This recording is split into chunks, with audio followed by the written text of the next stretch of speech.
कहानी का नाम है सयाना इश्क। 21 वर्षीय पीहू ने जब कहा मम्मी प्लीज़ डिस्टर्ब ना करना, जरा एक कॉल है, तो नंदिता को हंसी आ गई। खूब जानती है वो ऐसी कॉल्स को, वो भी तो गुजरी है उम्र के इस पड़ाव से। हाँ ठीक है, इतना कहकर नंदिता ने पास में रखी पत्रिका उठा ली, पर मन आज अपनी इकलौती बेटी पीहू में अटका था। पीहू सीए कर रही है, उसकी इसी में रुचि थी। उसने और नंदिता के पति विनय ने बेटी को अपना करियर चुनने की पूरी छूट दी थी। मुंबई में ही वो एसी बस से कॉलेज आया जाया करती थी। पीहू और नंदिता की आपस में बॉन्डिंग कमाल की थी। पीहू के स्कूल के समय से ही कई लड़के उसके दोस्त थे और उनके घर आने जाने में कोई पाबंदी या मनाही नहीं रही। अब तक कभी ऐसा नहीं हुआ था कि नंदिता को यह लगा हो कि पीहू को किसी विशेष लड़के में कोई खास रुचि है। उल्टा लड़कों के जाने के बाद नंदिता ही पीहू को छेड़ती। पीहू, इनमें से कौन तुम्हें सबसे ज़्यादा अच्छा लगता है? पीहू अपनी बड़ी बड़ी खूबसूरत आंखों से माँ को घूरती और हंस देती। आप क्यों पूछ रही हो? मुझे पता है, जासूसी करने की ज़रूरत नहीं। इनमें से कोई मुझे वैसे अलग से पसंद नहीं है जैसे आप सोच रही हैं। नंदिता हंस पड़ती और बेटी के गाल पर किस कर देती। इधर 6 महीनों से पीहू में कोई बदलाव आता तो यह कैसे संभव होता कि उसकी दोस्त जैसी माँ नंदिता से छुपा रहता। नंदिता ने नोट किया था कि अब घर आने के बाद पीहू फ़ोन से चिपकी रहती, कहीं भी फ़ोन इधर उधर नहीं रखती है। पहले उसका फ़ोन कहीं भी पड़ा रहता था। वो अपने काम करते हुए भी कभी भी फ़ोन नहीं देखती थी। अब तो मम्मी पापा से बात करते हुए भी वो फ़ोन चेक करती रहती है। हाँ, यह नया बदलाव था और नंदिता पूरी तरह से समझ रही थी कि किसी लड़के से बात करती है पीहू, और वह उन लड़कों में से नहीं है जो घर आते रहे हैं या पीहू के बचपन के दोस्त हैं, क्योंकि पीहू उसके पास बैठकर ही फ़ोन करती रहती थी। पर यह जो नया फ़ोन आता है, इस पर पीहू अलर्ट हो जाती है। आजकल नंदिता को पीहू को ऑब्जर्व करने में बड़ा मज़ा आता। पीहू के कॉलेज जाने के बाद अगर नंदिता कभी उसे फ़ोन करती तो पीहू बहुत जल्दी में फ़ोन रख देती। विनय एक व्यस्त इंसान थे। नंदिता ने पीहू के साथ चल रहा यह खेल उन्हें नहीं बताया था। कुछ बातें माँ और बेटी की ही होती हैं, यह मानती थी नंदिता। नंदिता एक दिन जोर से हंस पड़ी जब उसने देखा पीहू नहाने जाते हुए भी फ़ोन ले जा रही है। नंदिता ने उसे छेड़ा, अरे फ़ोन को भी नहलाने ले जा रही हो क्या? बाथरूम में भी फ़ोन? पीहू झेप गई। मम्मी, गाने सुनूंगी। नंदिता को हंसी आ गई। पीहू का फ़ोन अक्सर रात को 9 बजे ज़रूर आता। उस समय पीहू अपने रूम में बिल्कुल अकेली रहने की कोशिश करती। कभी कभी शरारत में नंदिता किसी काम से यूं ही उसके रूम में जाती तो पीहू के अलर्ट चेहरे को देखकर नंदिता को मन ही मन खूब हंसी आती। मेरी बिटिया, तुम अभी इतनी सयानी नहीं हुई कि अपने चेहरे के बदलते रंग अपनी माँ से छुपा लोगी। फ़ोन किसी लड़के का ही है, यह बहुत क्लियर हो गया था, क्योंकि पीहू के पास से निकलते हुए फ़ोन से बाहर आती आवाज़ नंदिता को सुनाई दे गई थी, तो शक की गुंजाइश ही नहीं थी। एक दिन विनय भी ऑफिस की तैयारी कर रहे थे। पीहू के भी निकलने का टाइम था। उसने जल्दी जल्दी में किचन में ही फ़ोन चार्ज होने लगा दिया और नहाने चली गई। फ़ोन बजा तो नंदिता ने नज़र डाली और हंस पड़ी। नंबर माई लव के नाम से सेव्ड था। फिर माई लव की व्हाट्सएप कॉल भी आ गई। नंदिता मुस्कुरा रही थी। आज पकड़े गए बच्चों। व्हाट्सएप कॉल पर लड़के की फ़ोटो थी। नंदिता ने गौर से देखा। लड़का तो काफ़ी स्मार्ट है। ठीक है, पीहू की पसंद। इतने में भागती सी पीहू आई। तनाव भरे स्वर में पूछा, मम्मी, मेरा फ़ोन बजा था क्या? हाँ, बस तो रहा था। किसका था? पीहू ने चौकन्ने स्वर में पूछा। नंदिता समझ गई कि बेटी जानना चाह रही है कि माँ को तो कुछ पता तो नहीं चला। पीहू बेदिंग गाउन में खड़ी अब तक फ़ोन चार्जर में से निकाल चुकी थी। नंदिता ने अपने आप को व्यस्त दिखाते हुए कहा, पता नहीं किसका था। रोटी बना रही थी। इस समय कुछ होश नहीं रहता मुझे फ़ोन वोन देखने का। पीहू ने सामान्य होते हुए छेड़ा, हाँ हाँ पता है, इस समय आप 2 टिफ़िन और नाश्ता बना रही हो, बहुत बिजी हो। और नंदिता को किस करके किचन से निकल गई। विनय और पीहू के जाने के बाद नंदिता अपने ख्यालों में गुम हो गई। ठीक है, अगर पीहू के जीवन में कोई लड़का आया भी है तो इसमें कोई बुराई वाली बात तो है नहीं। उम्र है प्यार की, प्यार तो होगा ही, कोई अच्छा लगेगा ही। आखिरकार मैंने और विनय ने भी तो प्रेम विवाह किया था। ओह क्या दिन थे, सब नया नया सा लगता था। अगर कोई लड़का पीहू को पसंद है तो अच्छा है, इस उम्र में प्यार नहीं होगा तो कब होगा। रात को सोते समय उसकी खास स्माइल देखकर विनय ने पूछा, क्या बात है? कुछ तो है, गैस करो। तुम ही बताओ। तुम्हारी बेटी को शायद प्यार हो गया है। विनय जोर से हंसे। इतनी खुश हो रही हो? उसने खुद बताया या अंदाज़ा लगा रही हो तुम? नहीं, उसने तो नहीं बताया, मेरा अंदाज़ा है। अच्छा, उसने नहीं बताया? नहीं, तो फिर पहले उसे बताने दो। नहीं, मैं सही सोच रही हूँ, देखते हैं। पर बात इतनी सरल रूप में भी सामने नहीं आई जितना नंदिता और विनय ने सोचा था। एक संडे पीहू ने सुबह कहा, मम्मी पापा आज मेरा एक दोस्त घर आएगा। नंदिता और विनय ने एक दूसरे को देखा। नंदिता ने आंखों ही आंखों में जैसे विनय से कहा, देखा मेरा अंदाज़ा? विनय मुस्कुराए, अच्छा कौन है? संजय, वो भी सीए कर रहा है, बस में ही साथ आते जाते दोस्ती हुई है। मैं चाहती हूँ आप दोनों उससे मिल लें। नंदिता बोली, क्यों नहीं, जरूर मिलेंगे। इतने में पीहू का फ़ोन बजा। नंदिता ने कनखियों से देखा, माई लव का ही फ़ोन था। वो विनय को देखकर हंस पड़ी। पीहू दूसरे रूम में फ़ोन करने चली गई। शाम को संजय आया। नंदिता तो फ़ोन में इस माई लव की फ़ोटो देख चुकी थी। संजय जल्दी ही नंदिता और विनय से फ्री हो गया। नंदिता को वो काफ़ी बातूनी लगा, विनय को ठीक ठाक ही लगा। उसने अपनी फैमिली के बारे में कुछ इस तरह से बताया, पापा ने जॉब छोड़कर अपना बिजनेस शुरू किया है। किसी जॉब में बहुत देर तक नहीं टिक रहे थे, अब अपना काम शुरू कर दिया है तो यहाँ उन्हें टिकना ही पड़ेगा। मम्मी को तो किट्टी पार्टी से फुर्सत नहीं मिलती, बड़ी बहन को बॉयफ्रेंड से। नंदिता और विनय इस बात पर एक दूसरे का मुंह देखने लगे, पर संजय जो भी था मेहमान था। पीहू उसे कुर्बान हो जाने वाली नज़रों से देखती रही थी। चाय नाश्ते के साथ गप्पे चल रही थी। संजय के जाने के बाद पीहू ने माँ के गले में बाहें डाल दी। मम्मी, कैसा लगा संजय? ठीक है मम्मी, मैं चाहती हूँ आप एक बार उसके पेरेंट्स से भी ज़रूर मिल लें। क्यों? मैं उससे शादी करना चाहती हूँ। अब नंदिता को एक झटका सा लगा। अभी सीए के फाइनल एग्ज़ाम्स हैं, बहुत मेहनत के दिन हैं ये तो, और अभी उम्र ही क्या है तुम्हारी। ओह मम्मी, पढ़ाई तो हम साथ रहकर भी कर लेंगे। आपको तो पता ही है मैं अपने करियर को लेकर कितनी सीरियस हूँ। सीरियस हो तो बेटा, इस समय सिर्फ पढ़ाई के ही दिन हैं, अभी शादी के लिए रुका जा सकता है। पर संजय अभी शादी करना चाहता है, और मैं भी। मम्मी, आपको पता है कि लड़कियां उसके कूल एटीट्यूड की दीवानी हैं, सब जान देती हैं उसके बेफिक्र नेचर पर। चलो अभी तुम कुछ पढ़ लो, फिर बात करते हैं। किसी तरह अपने गुस्से पर कंट्रोल करते हुए नंदिता कहकर किचन की तरफ चली गई। अब तक विनय बिल्कुल चुप थे, वे अल्पभाषी थे।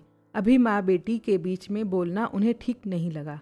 जब नंदिता पीहू से बात कर ही रही है तो ठीक है, दोनों एक साथ शुरू हो जाएंगे तो बात बिगड़ सकती है, ये सोचकर वे अभी तक बस सुन ही रहे थे।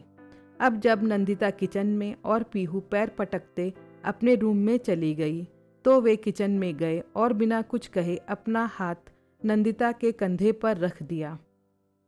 नंदिता इस मौन में छुपे हुए उनके भाव को समझ गई। अब पीहू अलग ही मूड में रहती, कभी भी जिद करने लगती कि आप लोग संजय के पेरेंट्स से कब मिलोगे, जल्दी मिलकर हमारी शादी की बात करो। संजय भी कभी कभी घर आने लगा था। पीहू उसके आने पर खिली खिली घूमती। एक दिन अकेले में विनय ने नंदिता से कहा, हमें पीहू की पसंद पर कोई आपत्ति नहीं है, पर पहले पढ़ तो ले। सीए की फाइनल परीक्षा का टाइम है, इसे क्या हो गया है, कैसे पढ़ेगी, ध्यान इतना बट गया है। विनय की चिंता जायज़ थी। नंदिता ने मन ही मन बहुत कुछ सोचा और एक दिन बहुत हल्के फुल्के मूड में पीहू के पास जाकर लेट गई। पीहू भी अच्छे मूड में थी। नंदिता ने बात शुरू की, पीहू हमें संजय पसंद है, पर तुम भी हमारी इकलौती बेटी हो और तुम आज तक अपनी पढ़ाई पर ध्यान देकर अपना करियर बनाने की बात करती रही हो, जो हमें गर्व से भर देता था। संजय को पसंद करना, उससे शादी करने की इच्छा होना, इसमें कुछ भी गलत नहीं। फिर नंदिता ने अपने उसी खास स्टाइल में मजाक करना शुरू किया, जिस स्टाइल में माँ बेटी अब तक बात करती आई थी। तुम्हारी उम्र में प्यार नहीं होगा तो क्या हमारी उम्र में होगा? मेरी बेटी को प्यार फाइनली हो ही गया किसी से। इस बात को तो मैं इंजॉय कर रही हूँ। पर पीहू मेरी जान, इस हीरो को भी तो अपने पैरों पर खड़े हो जाने दो। अपने पापा से पैसे मांग मांग कर थोड़े ही तुम्हारे शौक पूरे करेगा, और अभी तो उसके पापा ही सेट नहीं हुए। नंदिता के कहने के ढंग पर पीहू को हंसी आ गई। नंदिता ने आगे कहा, देखो हम संजय के पेरेंट्स से जल्दी ही मिलेंगे। तुम जहाँ कहोगी हम तुम्हारी शादी कर देंगे, पर तुम्हें भी हमारी एक बात माननी पड़ेगी। पीहू इस बात पर चौकन्नी हुई तो नंदिता हंसती। पीहू ने पूछा, कौन सी बात? अभी सब तरफ से ध्यान हटाकर सीए की तैयारी में लग जाओ, बैठ जाओ पढ़ने, फिर जो कहोगी हो जाएगा। सीए बनते ही शादी कर लेना, हमें खुशी ही होगी। पीहू ने इस बात पर सहमति दे दी तो नंदिता ने चैन की सांस ली और विनय को भी यह बातचीत बताई तो उनकी भी चिंता कम हुई। पीहू फिर सचमुच रात दिन पढ़ाई में जुट गई। वो हमेशा यही कहती थी कि वो एक ही बार में सीए क्लियर करने के लिए जी तोड़ मेहनत करेगी, बार बार वही चीज़ नहीं पढ़ती रहेगी।